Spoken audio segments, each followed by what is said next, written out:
बहुत सारी महिलाएं जो कि प्रेगनेंसी प्लानिंग की तैयारी करती है, उनके मन में अक्सर एक सवाल बहुत ही ज़्यादा चल रहा होता है। जैसे ही उनके पीरियड आने वाले होते हैं, पीरियड की जो एक्सपेक्ट डेट होती है, उसके 4 से 5 दिन पहले से ही उनके मन में इतनी ज़्यादा कौतूहल मचती है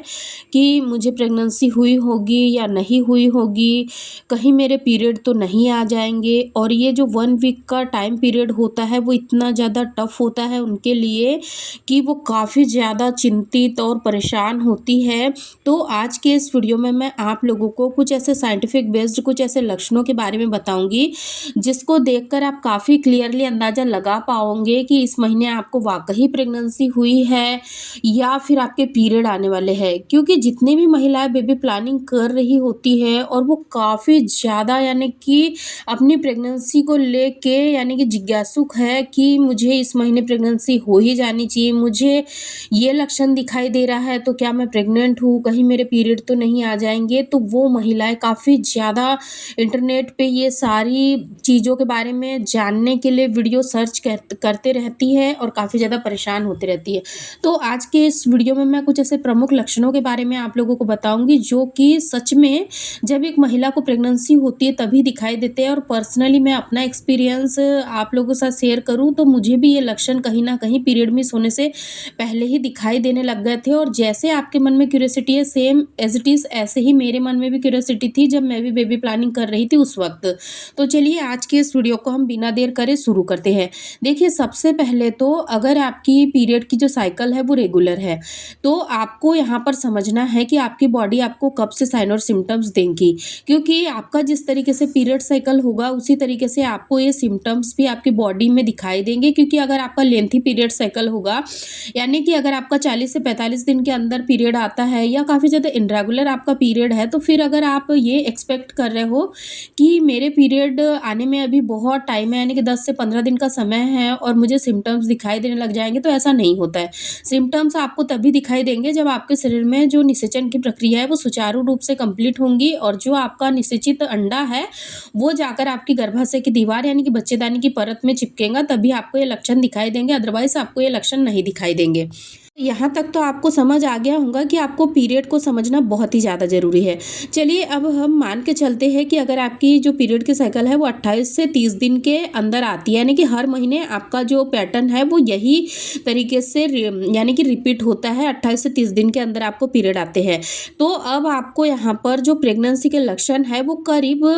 4th वीक, यानी कि अब मान के चलिए कि आपका जो पीरियड आया वो 1 हफ्ता निकल गया, फिर जो 2nd वीक था वो भी निकल गया, 3rd वीक के आसपास आपने कॉन्टैक्ट बनाया और उसी बीच आपका जो ओव्यूलेशन का फेज़ था, फर्टाइल विंडो थी, आपकी बच्चेदानी का मुँह खुलना था, वो सारी चीज़ें आपको यानी कि 3rd वीक में हो गई, ठीक है। उसके बाद में जब 3rd वीक और 2nd वीक के बीच में, 2nd वीक के बीच से लेकर 3rd वीक के लास्ट तक ये सारी प्रक्रिया आपकी बॉडी में सुचारू रूप से हो जाती है। जो इम्प्लांटेशन की प्रक्रिया है वो भी ऑलमोस्ट आपके पीरियड आने के करीब 4 से 5 दिन पहले ही कंप्लीट हो जाती है, यानी कि पीरियड आने के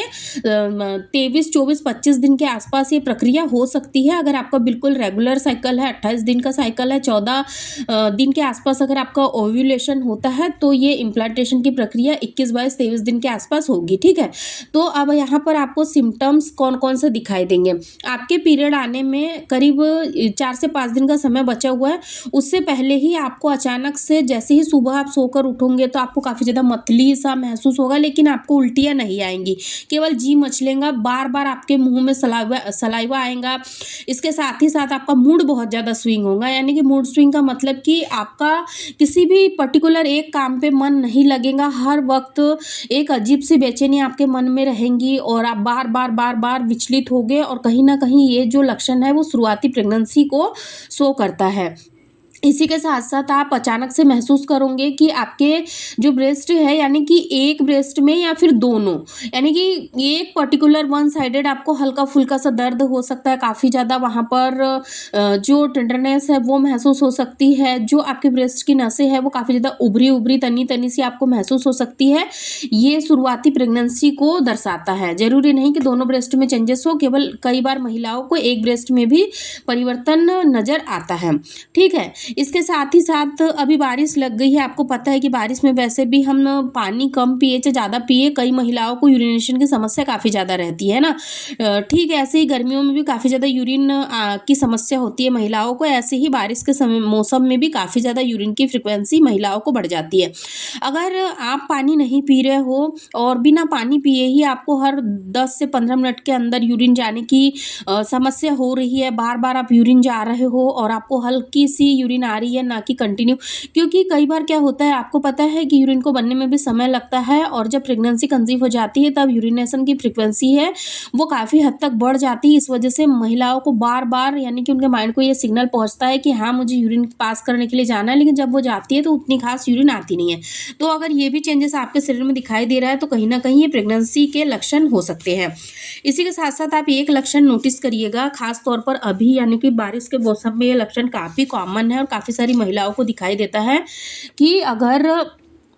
यानी कि वो कुछ भी खाना वगैरह खाती है और कई महिलाओं को क्या होता है कि हल्का-फुल्का सा अगर नॉर्मल सा भी खाना खाती है, तो काफ़ी ज़्यादा ब्लॉटिंग की समस्या होती है, उनका पेट फूलने लग जाता है, अपच की शिकायत होने लग जाती है, पेट में एक साइड हल्का-फुल्का सा दर्द होता है और कई बार ये जो दर्द है कभी नाभि के जस्ट नीचे होगा, तो कभी आपको ओवरी के एक साइड में होगा, तो इस तरीके से ये दर्द होते रहता है जो कि कहीं न कहीं गैस्ट्रिक प्रॉब्लम अपच की वजह से होता है। तो इस तरीके से आपको ये लक्षण अगर दिखाई देते हैं, ठीक है, तो आप यहाँ पर यानी कि 50% श्योर हो सकते हो कि हाँ, ये कहीं न कहीं प्रेगनेंसी के वजह से हो रहा है, लेकिन फिर भी आपको अच्छे रिज़ल्ट के लिए पीरियड मिस होने का इंतज़ार करना है। और एक सबसे मोस्ट इम्पोर्टेंट चीज़ मैं आप लोगों के साथ शेयर करना चाहती हूँ, देखिए, कई बार आपको प्रेगनेंसी हो भी जाती है, ये काफ़ी सारी महिलाओं के साथ ये चीज़ें देखने को मिली है और काफ़ी सारी महिलाएँ इंस्टा पर मुझे पर्सनली डीएम के थ्रू अपनी जो प्रॉब्लम्स है वो शेयर भी करती है कि मैम सारे सिम्पटम्स हमें प्रेगनेंसी के दिखाई दे रहे थे,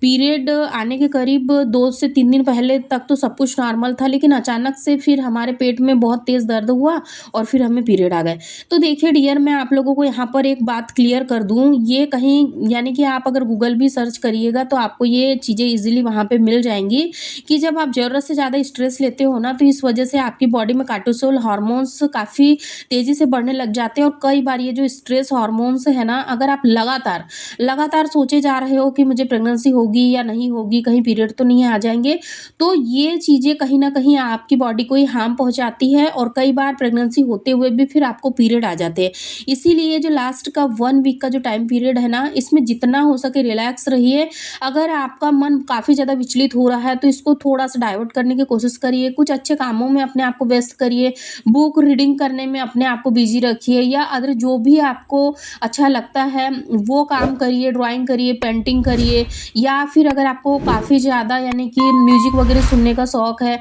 तो वो करिए, लेकिन आप स्ट्रेस से फ्री रहिए। या